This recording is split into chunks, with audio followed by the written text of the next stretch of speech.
നമ്മുടെ ജീവിതത്തിൽ ചിലപ്പോഴൊക്കെ എത്രയൊക്കെ പരിശ്രമിച്ചാലും കാര്യങ്ങൾ നടക്കാത്ത അവസ്ഥ ഉണ്ടാകാറില്ലേ? വീട്ടിലെപ്പോഴും ഒരു അസ്വസ്ഥത, അകാരണമായ തടസ്സങ്ങൾ, മനസ്സമാധാനമില്ലായ്മ.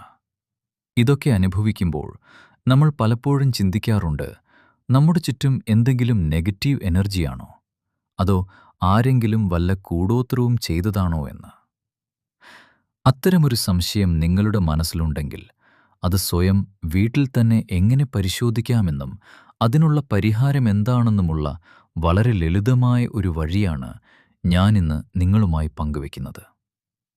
ഈ പരിശോധനയ്ക്കായി നമുക്ക് ആകെ വേണ്ടത് ഒരു ഗ്ലാസ് ശുദ്ധജലവും അല്പം ഉപ്പും മാത്രമാണ്. ചെയ്യേണ്ട സമയം ഞായർ, തിങ്കൾ അല്ലെങ്കിൽ വെള്ളി എന്നീ ദിവസങ്ങളിൽ ഏതെങ്കിലും ഒരെണ്ണം തിരഞ്ഞെടുക്കുക. വൈകുന്നേരം 4:30-നും രാത്രി 8:30-നും ഇടയിലുള്ള സമയമാണ് ഇതിനായി ഏറ്റവും ഉത്തമം. കുറച്ച് ഉപ്പ് നിങ്ങളുടെ വലത് കൈയിലെടുക്കുക. പൂർണ്ണ വിശ്വാസത്തോടെയും ഭക്തിയോടെയും ഓം ശ്രീ വിഷ്ണുമായ സ്വാമിയേ നമഃ എന്ന് 3 തവണ ജപിക്കുക. അതിനുശേഷം ആ ഉപ്പ് വെച്ച് ഒന്ന് ഉഴിഞ്ഞതിനു ശേഷം ആ ശുദ്ധജലത്തിലേക്കിടുക.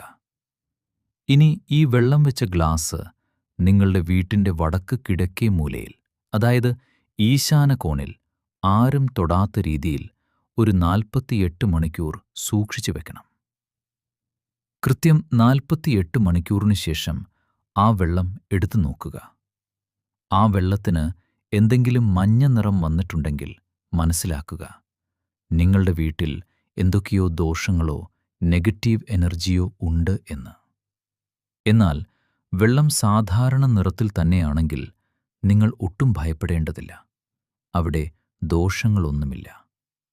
വെള്ളത്തിന് മഞ്ഞ നിറം വരികയും ദോഷങ്ങൾ ഉണ്ടെന്ന് ബോധ്യപ്പെടുകയും ചെയ്താൽ അതിന് ചെയ്യാവുന്ന ഒരു ലളിതമായ പരിഹാരവുമുണ്ട്.